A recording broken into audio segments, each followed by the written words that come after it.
तुम अपने प्रभु ईश्वर को प्यार करो और उसकी आज्ञाओं, नियमों, विधि निषेधों और आदेशों का सदा पालन करो। आज अपने प्रभु ईश्वर की शिक्षा याद रखो। मैं तुम्हारे बच्चों से ये नहीं कह रहा हूँ, उन्होंने तो प्रभु का अनुशासन नहीं देखा और इसका अनुभव नहीं किया, लेकिन तुमने उसकी महिमा, उसका सामर्थ्य और उसका बाहुबल देखा। तुमने मिस्र में मिस्र के राजा फिरौन और उसके समस्त देश के विरुद्ध प्रभु के किए हुए चमत्कार और कार्य देखे। उसने तुम्हारा पीछा करती हुई मिस्र की सेना का विनाश किया। उसने उसके घोड़े और रथ लाल समुद्र की लहरों में बहा दिए। तुमने देखा कि यहाँ तक पहुँचने से पहले उसने उजाड़ खंड में तुम्हारे लिए क्या क्या किया। तुमने देखा कि उसने रूबेन वंशी एलियाब के पुत्र दातान और अबीराम के साथ क्या किया। जब पृथ्वी फट गई थी और उसने उनके परिवारों को, उनके तंबुओं और उनके सर्वस्व को इज़राइलियों के देखते देखते निगल लिया। तुमने अपनी आंखों से प्रभु द्वारा किए गए इन सारे महान कार्यों को देखा। इसलिए तुम्हें उन सब आज्ञाओं का पालन करना चाहिए जिन्हें मैं आज तुम्हें सुना रहा हूँ, जिससे तुम शक्तिशाली बनो और उस देश को जीत सको जिसे तुम अपने अधिकार में लेने के लिए यरदन पार कर रहे हो, और उस देश में दीर्घ काल तक बस सको जहाँ दूध और मधु की नदियाँ बहती हैं। प्रभु ने उसे तुम्हारे पूर्वजों और उनके वंशजों को देने का शपथ पूर्वक वचन दिया। तुम अपने अधिकार में करने के लिए जिस देश में प्रवेश करने जा रहे हो, वो मिस्र के समान नहीं है जिससे तुम निकल आए हो। वहाँ तुम बीज बोने के बाद पैरों से रहट चलाकर सिंचाई करते थे, जैसी सब्जी की क्यारियों में की जाती है। जो देश तुम उस पार अपने अधिकार में करोगे पहाड़ियों और तराइयों का देश है, और वो बादलों के जल से सींचा जाता है। वो एक ऐसा देश है जिसकी देखरेख प्रभु तुम्हारा ईश्वर करता है, और जिस पर वर्ष के प्रारंभ से अंत तक प्रभु का ध्यान रहता है। यदि तुम मेरी इन सब आज्ञाओं का, जिन्हें मैं आज तुम्हें सुना रहा हूँ, पालन करोगे और प्रभु अपने ईश्वर को प्यार करोगे तथा सारे हृदय और सारी आत्मा से उसकी सेवा करोगे, तो मैं तुम्हारे देश को शरत और वसंत में ठीक समय पर वर्षा प्रदान करूंगा, जिससे तुम अनाज, अंगूरी और तेल की फसल बटोर सकोगे।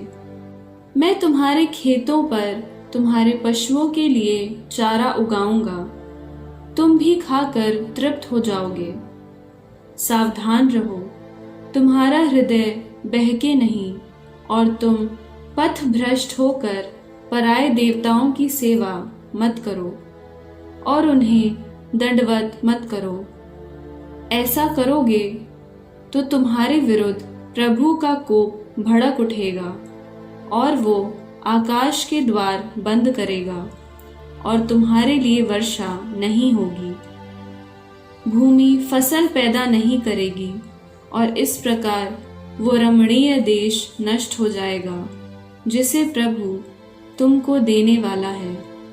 तुम लोग मेरे ये शब्द हृदय और आत्मा में रख लो, इन्हें निशानी के तौर पर अपने हाथ में और शिरोबंद की तरह अपने मस्तक पर बांधे रखो।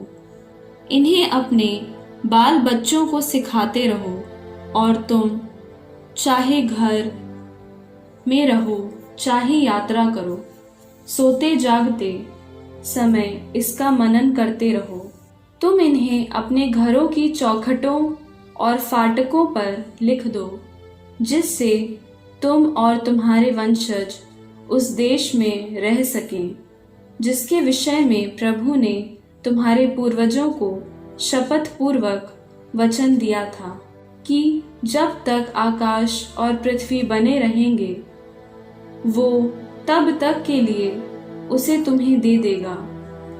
यदि तुम इन सब आदेशों का सावधानी से पालन करोगे जिन्हें मैं आज तुम्हें सुना रहा हूँ, प्रभु अपने ईश्वर को प्यार करोगे, उसके मार्गों पर चलते रहोगे और उसके अनुगामी बने रहोगे, तो प्रभु उन सब राष्ट्रों को तुम्हारे सामने से भगा देगा और तुम अपने से अधिक महान और शक्तिशाली राष्ट्रों का देश अपने अधिकार में करोगे।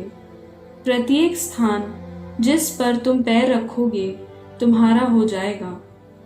तुम्हारे देश का विस्तार उजाड़ खंड से लेबानोन तक और फरात नदी से लेकर पश्चिमी समुद्र तक होगा। तुम्हारा सामना कोई भी नहीं कर सकेगा।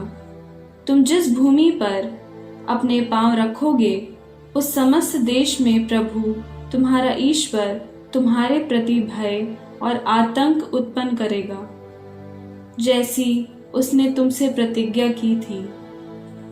देखो, आज मैं तुम लोगों के सामने आशीर्वाद तथा अभिशाप दोनों रख रहा हूँ। प्रभु की जो आज्ञाएं मैं आज तुम्हारे सामने रख रहा हूँ, यदि तुम उनका पालन करोगे तो तुम्हें आशीर्वाद प्राप्त होगा।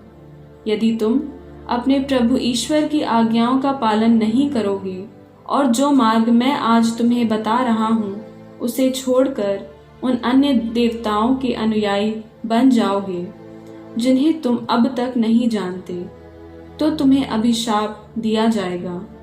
यदि प्रभु तुम्हारा ईश्वर तुम्हें उस देश में ले जाएगा जिस पर तुम अधिकार करने जा रहे हो, तो तुम गरिज्जिम पर्वत पर आशीर्वाद और एलाब पर्वत पर अभिशाप दोगे।